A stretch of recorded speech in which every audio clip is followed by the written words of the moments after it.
Ok, am pornit. Bun, deci, bună seara tuturor! Ne revedem după o pauză destul de mare în ceea ce privește webinarele cu care ne-am obișnuit.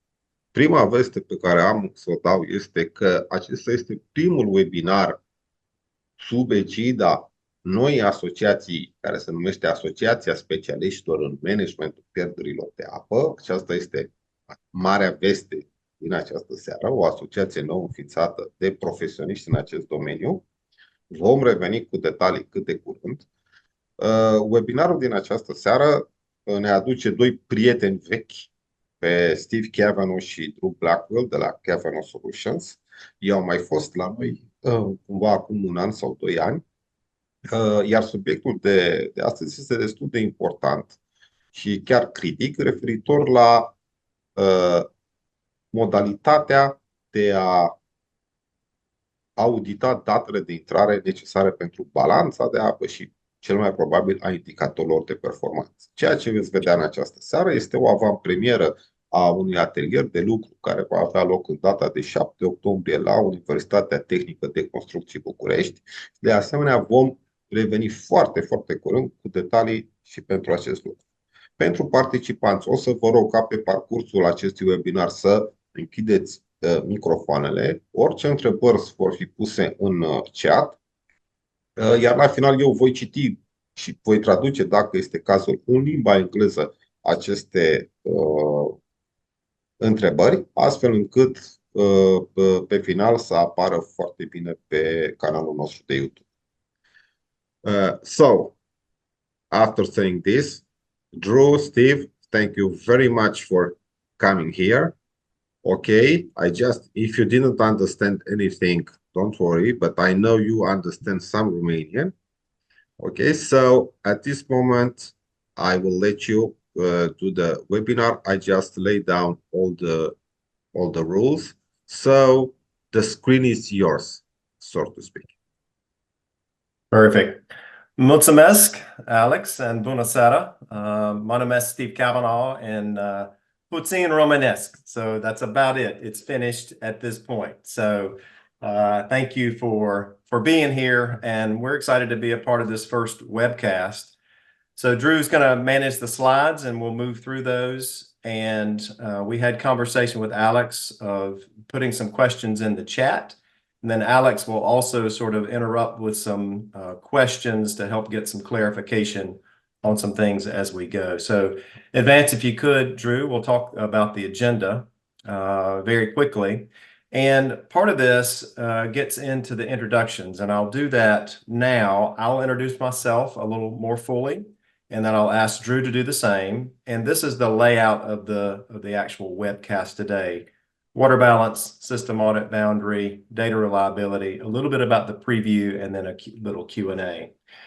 So very quickly on my background, in the water loss profession, I'm a licensed professional engineer, but in the water loss profession, it actually started in 1997 in Romania. Our history starts in leakage management in Romania, working at the time with Rajak Yash, now APA Vital.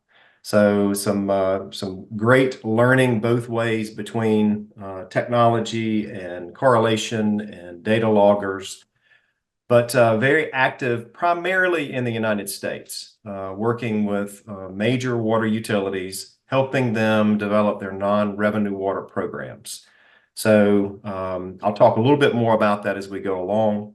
But also I share a role as the chair of the Leakage Emissions Initiative for the International Water Association, which Alex and Alan and several of you are also active in as well. And so thank you for your attendance and contribution at those conferences and in those specialist group working groups. So Drew, if you could do a brief introduction of yourself, and then I'll sort of go through objectives and the introduction. Thanks, Steve. I'd be happy to. Good evening, everyone. My name is Drew Blackwell. I'm the Director of Water Efficiency with Cavanaugh. Alex, thank you very much again for the invitation to speak with this group and share with the association. I've been with Cavanaugh for about 8 years and in charge of our water efficiency service line. We work with water utilities to help them design and progress their NRW management programs. We also administer statewide large-scale training and technical assistance programs to introduce the water balance, some of the key concepts that we're going to look at today, and also help them equip utilities to formulate a water loss control program and instill best practices in their water utility. So happy to introduce a lot of concepts today and look forward to sharing them in more detail in person in Romania. Great. Next slide, Drew. So objectives in this discussion today is the water balance, and many of you have seen that, but we'll maybe get a little question and answer about that in just a bit. To talk about communication of your non-revenue water in terms of the volume and the value, and then also how valid our data is. We're going to talk through water audit validation, and then we'll talk more about the one-day workshop. Okay, Drew? So really on sort of the big picture, and this is important as we think about a non-revenue water program, in many cases, water utilities globally are counting and looking at their water in terms of a percentage unaccounted for or a percent of system input volume that's lost through leakage. And in many cases, that becomes a metric by which they're seeing how they're doing, a measure of performance, if you will. But the challenge is that we have a lot of steps, and it's not just taking how much was supplied into distribution system minus how much we bill and then calculating that percentage. There are many steps that we have to work through to understand and quantify what actions we should take. And so we've sort of laid out the what we think are the effective steps of a non-revenue water program, including performing an annual water balance, a water audit, we'll call it, back and forth a few times, to break down real and apparent losses, also known as commercial losses, or those that have a value at what the water can be sold for. And then starting to uncover errors within the recording and the accounting of that information through a level 1 validation so that we get to an accurate baseline. From that accurate baseline, we then go deeper and we dig into those commercial losses. We look at theft, metering inaccuracies, errors in the billing. So that's what we call a technical analysis. And we do the same thing on leakage. And it's two very distinct ways that we break out and look at commercial losses and the leakage.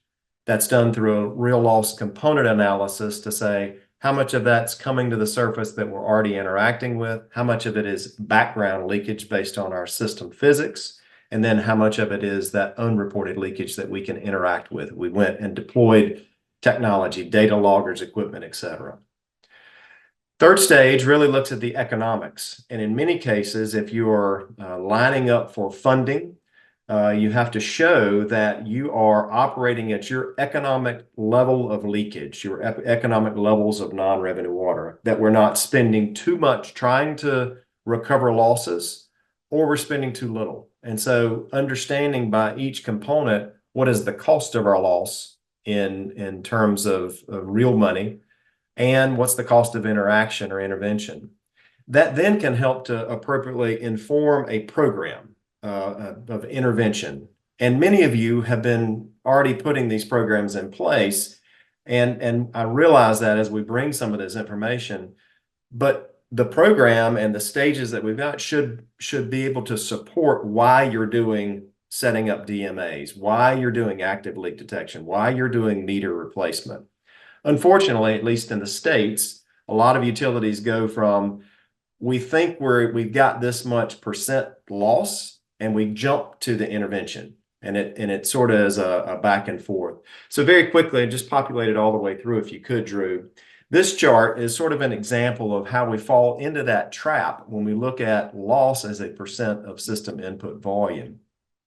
You can sort of see there of how much is in supply in the blue bars how much we are billing in sort of the green graph. And then a traditional way of looking at it is taking the difference. And then to get to that percentage, which is on the right side, simply dividing the water loss by that system input volume.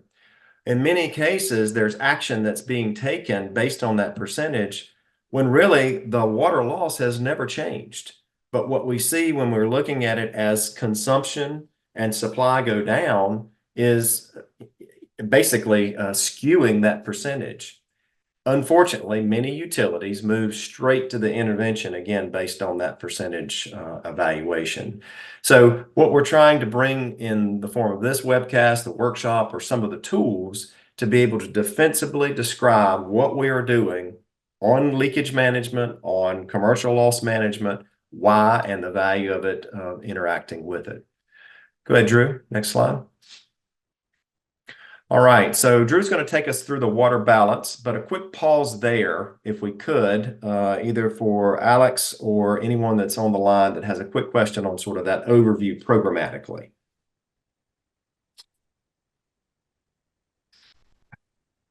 Okay, carrying on, go ahead, Drew. Great, thank you, Steve.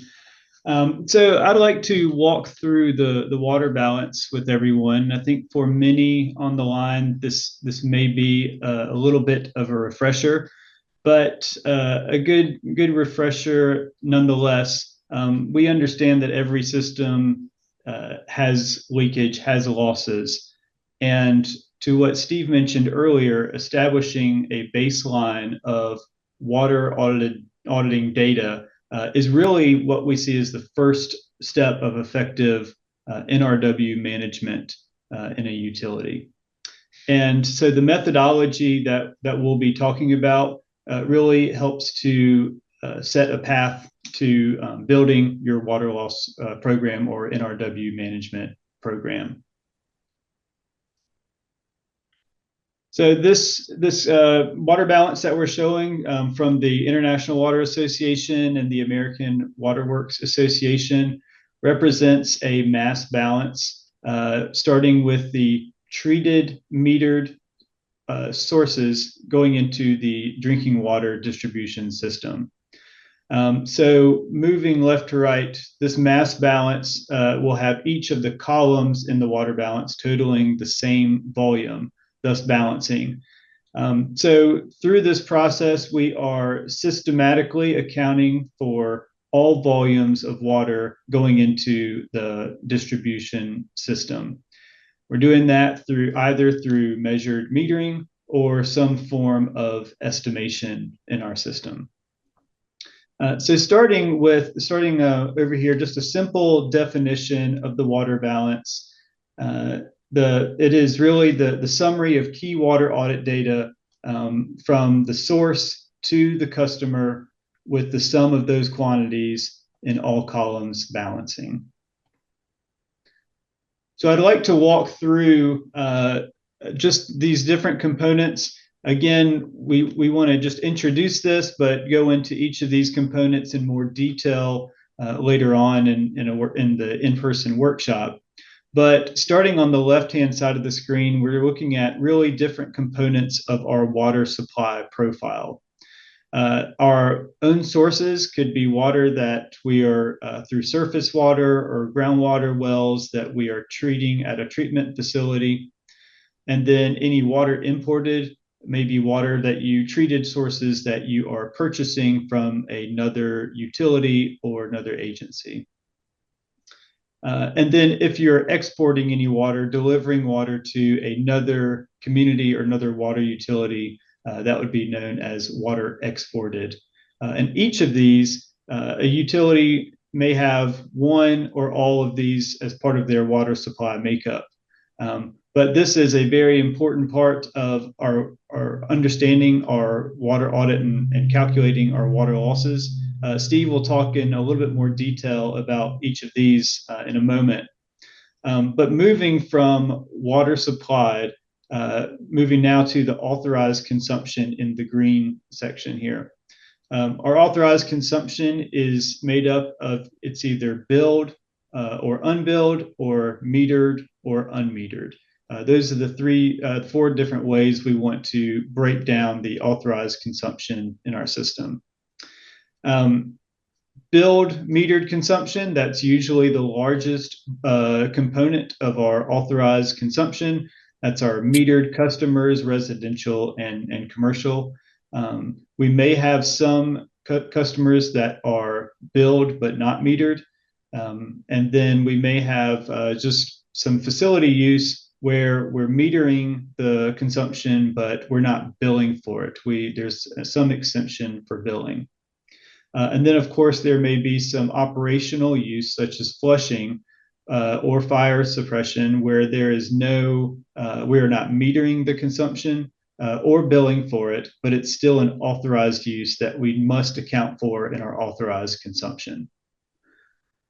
The difference between our water supplied and the authorized consumption will give us our water losses. But as many of you know, we don't want to just have a single volume of water loss. And as Steve shared with us just a moment ago, we don't want to just look at our water loss as a percentage of the supply input volume. Rather, we'd like to break those water losses down into apparent losses, which is the water making it to the customer, but we are not measuring it accurately or capturing the revenue for that. Or we want to break it down into real losses or the physical leaks in our distribution system. Each of those losses have different subcomponents. Apparent losses have 3 subcomponents: data handling errors, customer metering inaccuracies, which is typically the largest component of apparent losses, and then any unauthorized consumption in our system. Again, the real losses are the physical leaks within our system that could occur on leaks, main breaks, service line breaks, and also leakage at overflows and storage reservoirs. Then finally, in the yellow part of the water balance that we see here, making up what we know as our non-revenue water.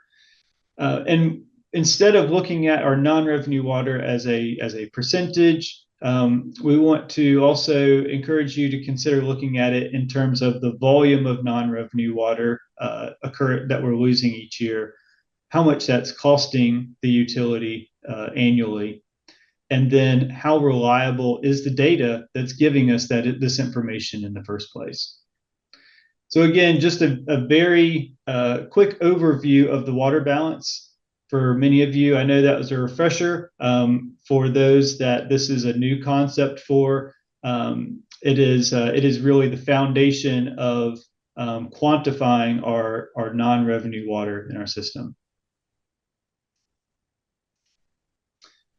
I mentioned looking at it rather than our non-revenue water as a percentage of our supply input, but instead of looking at it in terms of volume, the values and validity in of our non-revenue water summary. So taking the non-revenue water components and breaking it down in each one of these different lenses to examine what our non-revenue water looks like in our system.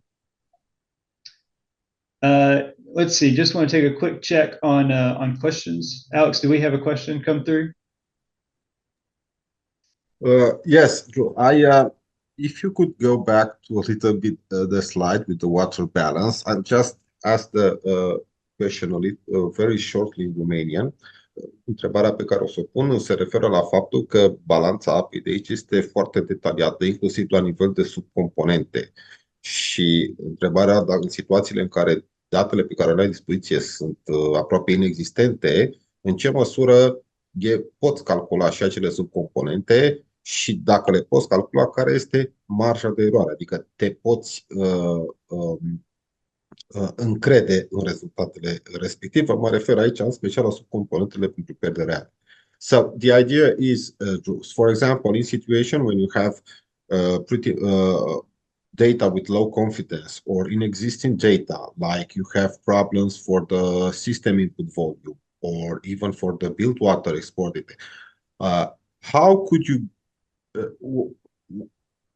can you manage to calculate to a certain degree of accuracy the subcomponents? Or maybe this is another question. If you manage to do this, how can this volume of the subcomponents can be of use to you when you have so many unknowns? Great. That's an excellent question, Alex. Thank you. So if we don't have, so the reliability of our results from our calculating our non-revenue water is really based on, can be heavily based on the data that we have available.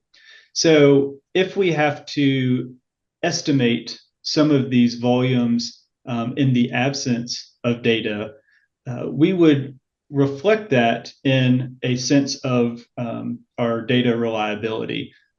There is a criteria that we would look at the practices and policies in your utility surrounding each of these components of the water balance. Perhaps let me give one example. With our water supplied, if we have 3 meters that we're registering the flow of treated sources going into the distribution system. If we have never tested done a volumetric test on any of those meters, then we have a low sense of reliability. If we are testing those meters annually or at regular intervals, we have a much higher sense of reliability. So in the first example, if we're not testing them, then that automatically gives the utility something to consider to improve their data reliability in their system. The same if we have just an estimate of consumption data, for example. One recommendation might be to improve the method of estimation or take some metered consumption volumes and extrapolate that to better inform the water audit. Alex, I'll add one comment. This is a very important question that you bring up, because often there's pressure on the utilities. Go fix the leaks, go solve this percentage issue. And in many cases, that's why I showed the programmatic steps of improving the reliability of the data. Sometimes it's too soon. It's too soon to interact. And there's a false sense of, well, if I just do this, it's going to solve the problem. But because the estimates were so grossly out of skew, early on, there's a missed expectation. What this does is it gives the utility the defensible means by which they are improving that baseline and then now interacting with it. So it's a fundamental question. I appreciate you raising it. Okay, go ahead, Drew. Great, thank you. Where we left off, again, rather than looking at our non-revenue water as a percentage, we are encouraging to also look at it in terms of the volume of water loss, the cost of the non-revenue water components on an annual basis, and then the validity or reliability of the data.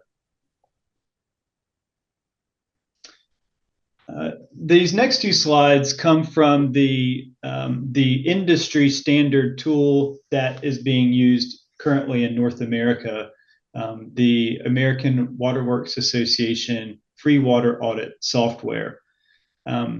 This is different states across the United States are either requiring use of this industry standard tool or are incentivizing the use for their utilities. And much of the data validation and data reliability pieces that we're going to be speaking to have been through many years of practice using this industry standard tool. It also gives a summary, a non-revenue water components summary. Apologies for some of the imperial units here, but have also shown this in megaliters and cubic meters for context. But the main focus here is to look at our different non-revenue water components, both from a volumetric standpoint and a cost perspective. All right, I will pause for any additional questions before handing it back to Steve, who's going to talk a little bit about our water audit system boundary, where the water is coming into our distribution system and where it's leaving it, and why that boundary is important. Alex, do we have any questions from the group, or any that we'd like to prompt the group with? Yes. Not at the moment. However, I have a question. Probably is the question you have been expected with this graph in front of you. That is that when you are looking at non-revenue components in volumes, you have a certain view of the situation, but it will change when you are looking from a commercial perspective, when you are looking for the cost. So I see that red component over there about customer metering inaccuracy, and I wonder if you want to have a little comment about that. Sure. So the customer metering inaccuracies, again, this is usually the largest component, subcomponent of the apparent losses. And to quantify that volumetrically, we would need to have some customer meter test data. The reality, Alex, at least in the United States, many utilities that we work with do not have a lot of customer meter test data. If they do, the priority is on the larger commercial meters that they're testing.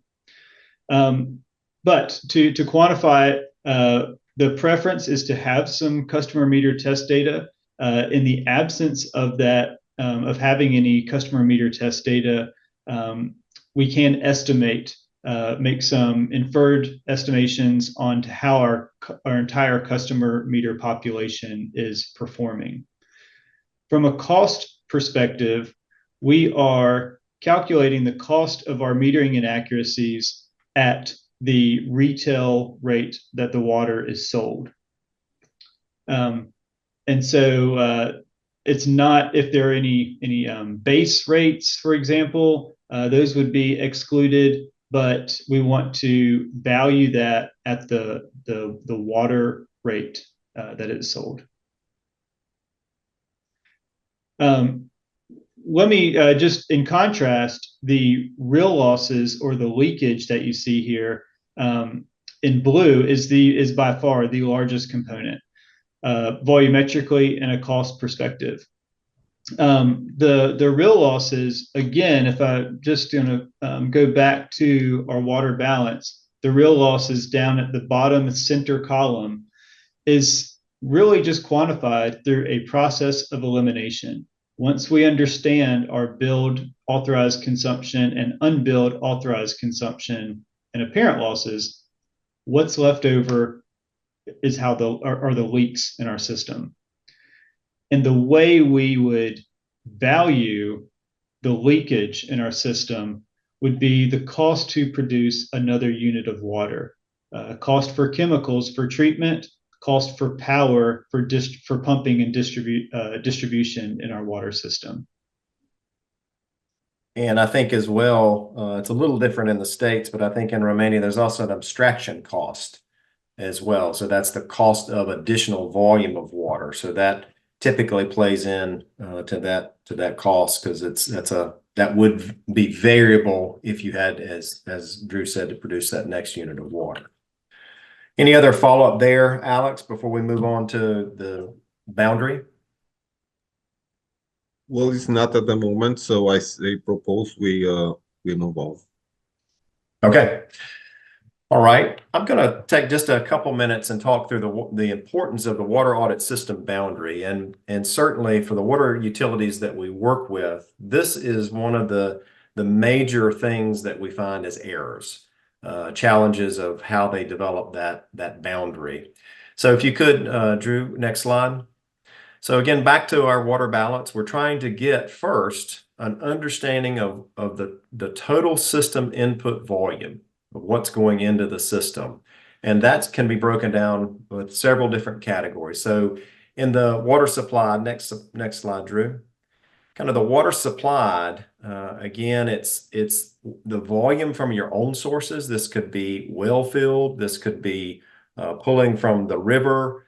And then if you are adjacent and have connectivity to another utility system, then there also could be water that is imported into the system.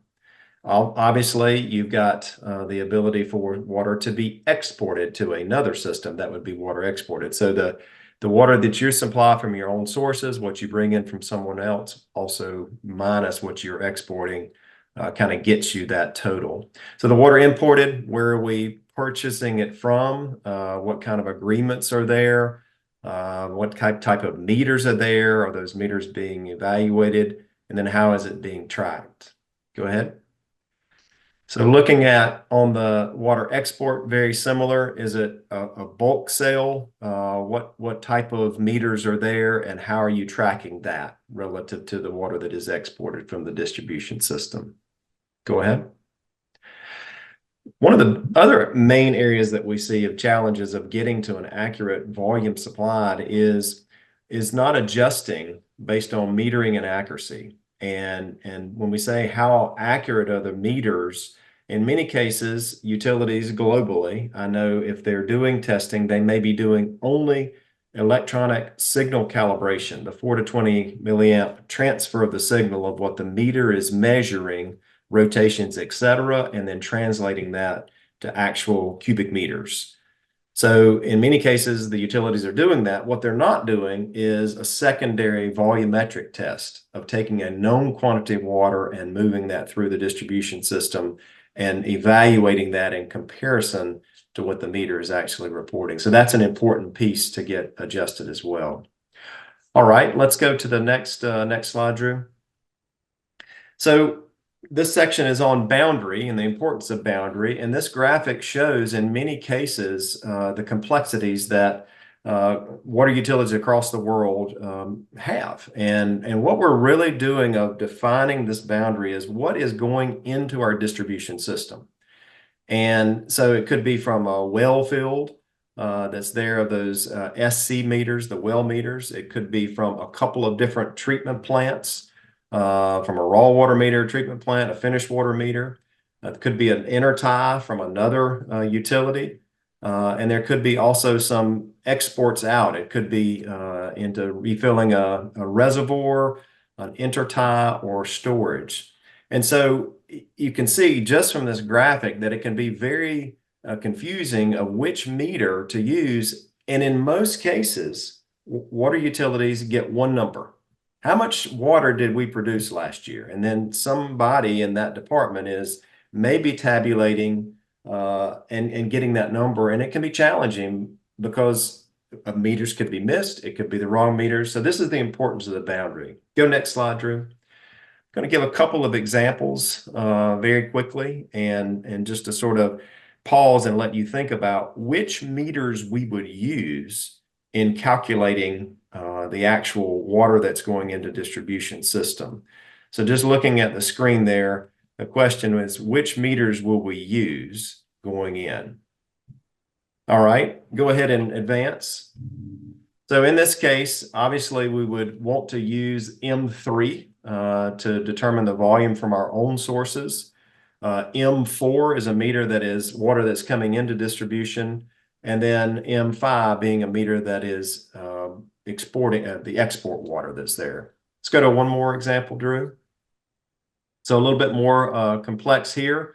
In this case, which meters would we use to describe the volume into our distribution or the volume supplied into distribution? Because this is an important piece to determine where the audit is.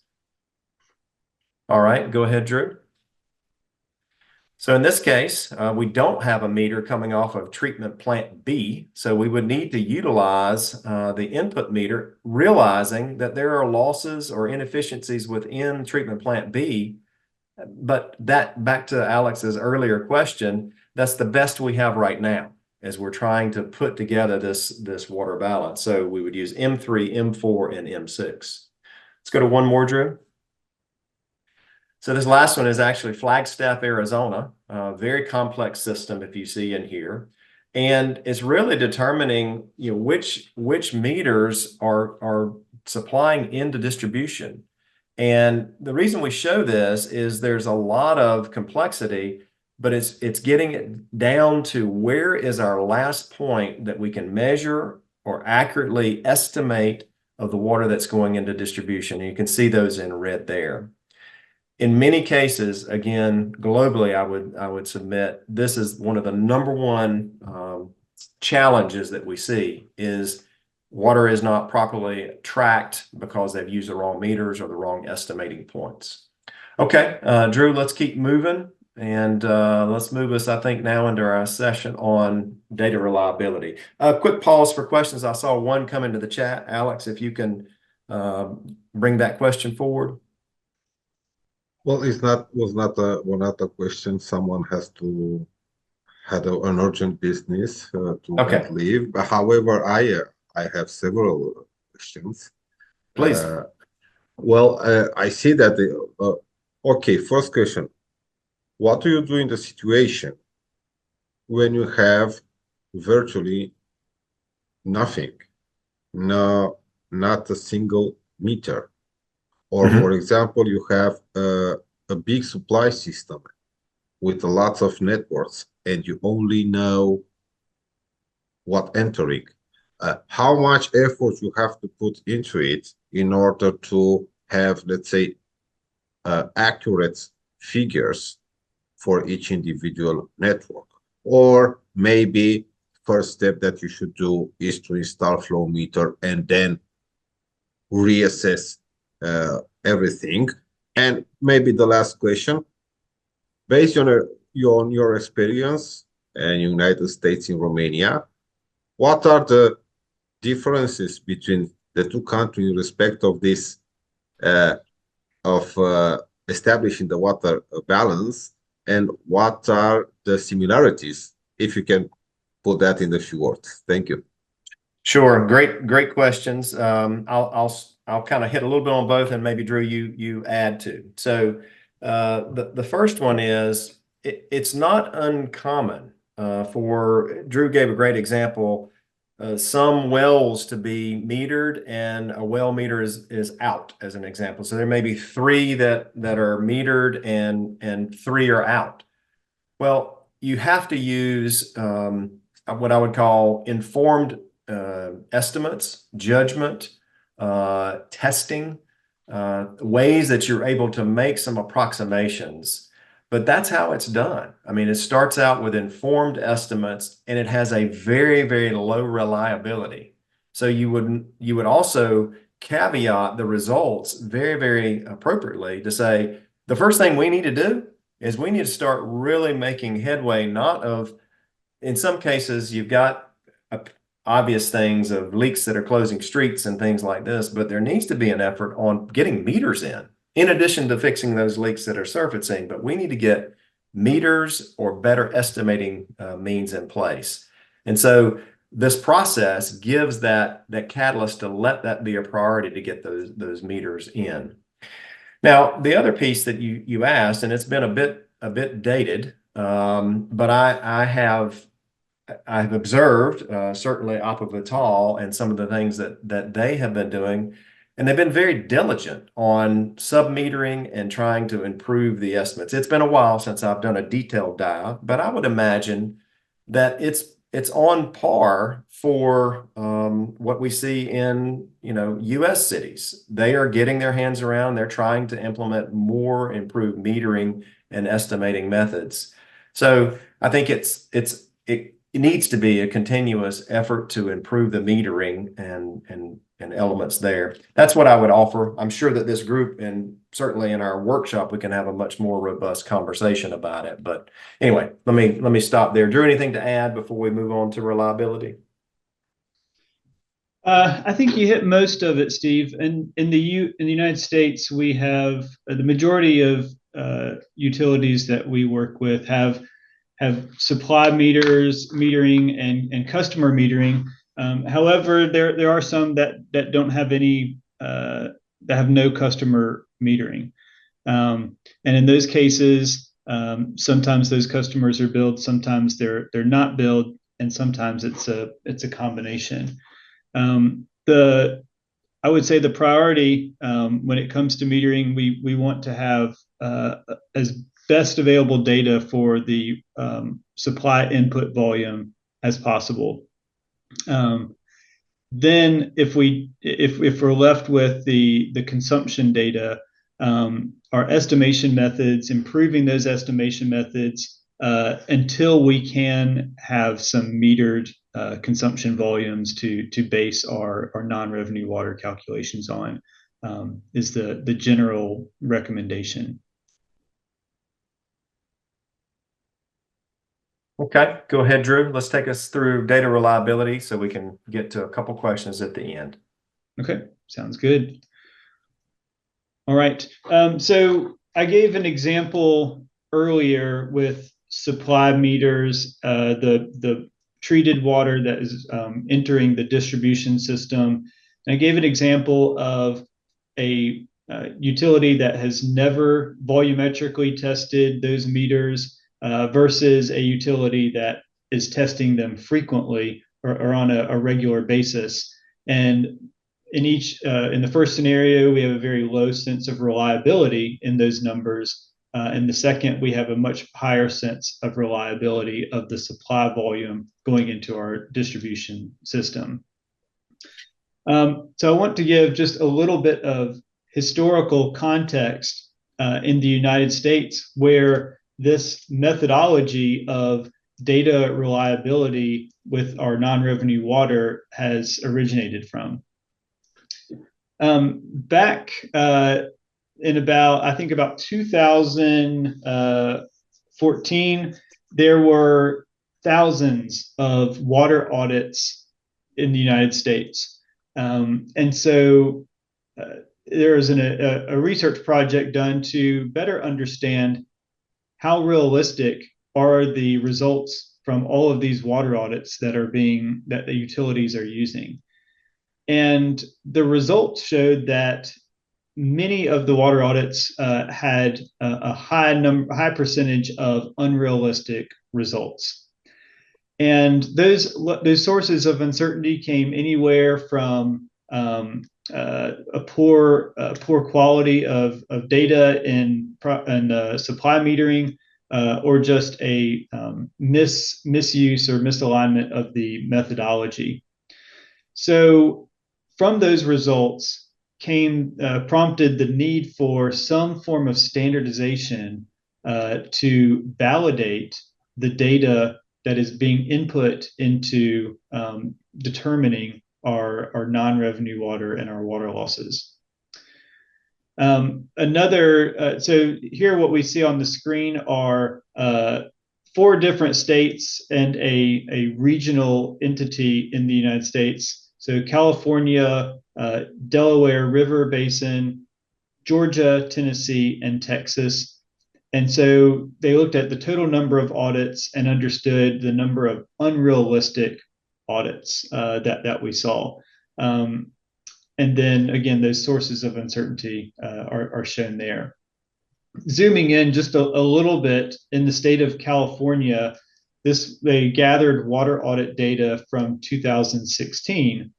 And apologies for the imperial units here, but I do have one that we brought into SI for some context. But the main takeaway is that through this data set of over 400 water utilities in the state of California, there were some significantly unrealistic results that were being observed.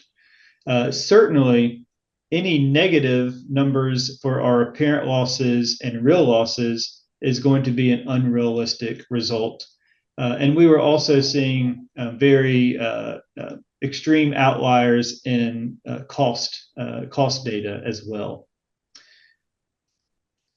So one, just for context and bring it into to leakage service connection per day, have that shown here in liters per service connection per day as well.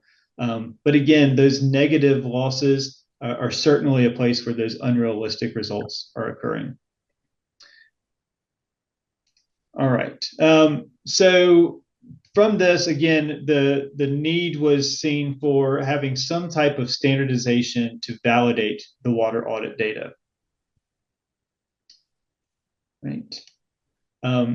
Basically understanding that any uncertainty that we have in our water supply data and our authorized consumption will translate into some form of uncertainty when we're looking at our non-revenue water components. Those sources of error, again, instrumentation, database management, just human error is introduced, and absence of information that we've already been talking a little bit about. So there is an organization, the Water Research Foundation in the United States, that took the initiative to produce a manual to standardize the water audit validation, so all utilities can be on the same page of how to assess how reliable their data is when they're estimating their water losses. The two main objectives for validating water audit data is first to make sure that the water balance methodology is applied correctly, that the right volumes are going into the right inputs to calculate our non-revenue water. And the second objective is an assessment of the practices and policies that the utility has in place for each input. Similar to the supply meter testing example that we gave. What types of testing are they doing on the meters? How often are they doing it? And there is a certain set of criteria of those practices and policies for every component in the water balance. There are additional levels of validation, but the one that we're focusing on here is just a high summary level of data to ensure so utilities can understand their sense of reliability. Through the Water Research Foundation project, a sample of over 700 water audits were collected to look at what were the results from the self-reported water audits versus after they have been validated now through this new standardized approach. And we saw in large part, most of those components, the reliability from what the utilities thought they had was not as much as they actually did have after going through that process. But it still gave them, the utilities, a step-by-step approach on how to improve the reliability in their data. Now, looking at the overall data validity of these results, on the top graph shows a distribution of self-reported water audits, and then after those water audits and the utilities have gone through the standardized validation process, the distribution becomes much more tighter. The utilities understand the criteria and how to better assess the certainty or uncertainty of the data going into their water audit. And then finally, there's a lot of text here. I'll just summarize it verbally. There are some things that this standardized approach does, and there are some things that it does not do. Some things that it will do is understand or evaluate high summary level data supply data, consumption data, system data, and cost data, and assess the practices and policies in that. Some things that it will not do is correct raw data inaccuracies or perform any type of field validation to corroborate some of the numbers that we're seeing in the water audit. All right, just a quick check on time. Alex, maybe let me go to you first to see if you have any questions on data reliability, and then we'll address those, and then I'll pass it back over to Steve to talk about what is next with talking about non-revenue water data reliability in Romania. Okay, well, I have already a question from our group, and I'll try to translate it as best as possible. How can you do an audit for a system that has no verified data, where flow meters, big flow meters cannot be verified, and the domestic meters are very old? Probably it's not a singular case. Yep. Yeah. So I'll start, Drew, if I can. So again, a little bit of a similar question that came earlier, and you have to, it can never be excused not to do it. That's the first thing. And we say this a lot of, well, if I get my meters fixed, then we'll do it. And what happens is you have years and years to get things fundamentally improved upon. You have to make your best estimates based on what you're doing, what you can measure, what you can do. Maybe it's tapping a line and doing a pitot test for a main service line that's coming in, that you can at least get that done. Maybe it's you're doing a drop tank test with a reservoir that's right there, and do a volumetric test, but some way that you're improving and informing those estimates. So I mean, it could be that the supply weir, if you will, that's coming from a reservoir that you're looking at it and making estimates. There's engineering analysis that needs to be done on that front end to get your best estimates. But the reliability by doing that, as Drew said, is extremely low. But extremely low is better than nothing. You're getting started. Conversely, on the consumption, it may be looking at population, number of building flats, historical, some sub-metering that's done that you then are extrapolating that data. So that's what I would say, is that many times it becomes the excuse. We can't do it until we get this done, and the problem is we never get started, and we can't show that our baseline water balance may have had this level and it had a wide sensitivity analysis of the accuracy, to where as you're making improvements over time, you're improving that accuracy and improving the results that come from it. So I think this is a similar question that was asked earlier, Alex, and we say you've got to get started. You got to get started trying it, best engineering estimates you can to inform it and improve it with means of physical measurement. Does that help? Well, certainly. I propose to move on and Sure. and see if we have any other questions after the web. Sure. So very quickly, we'll do a workshop preview. If you can hit the next slide, Drew. So we're excited to be coming to Bucharest, and this will be the 7th of October. Drew has on the right side the free water audit software, the worksheet that will be translated, but it's in SI units that we can work through. We see that the utilities will be working with the data, with the spreadsheet, being able to work on the water balance. I also think, because of the questions that have been asked, we're going to have some discussion about estimation practices. How do we go about systems that don't have meters, and maybe show some examples and work through those together.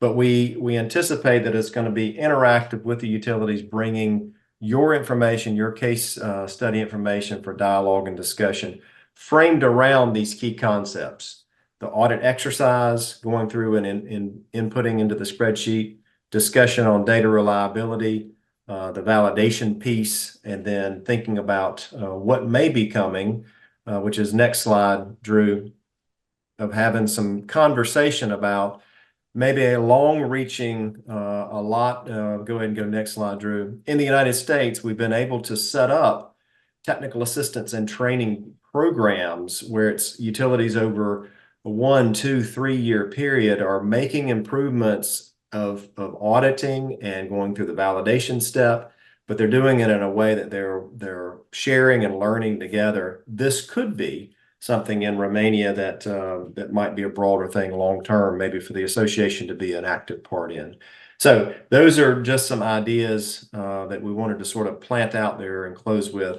But I hope that all of you will plan on attending and bringing not just yourself, but bring others in the water utility from distribution, billing, metering, supply, customer service, where the more we have the broader utility understanding what information is needed, the more buy-in you get. So I think that's an important piece to think about as well. So Alex, we'll bucket back to you. I know we're right at the top of the hour, but we started a couple minutes late, but maybe for some more questions or comments that you may have regarding the workshop.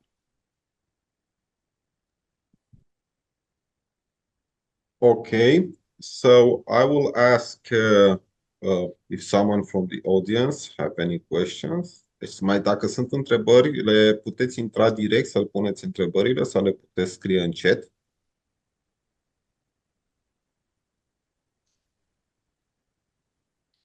Nu sunt, so there are not too many. However, I would like to make some maybe some closing remarks in Romanian about this and further information about the workshop. Bun, deci după cum ați înțeles, va exista un atelier de lucru, un workshop de 7 octombrie la Universitatea Tehnică București.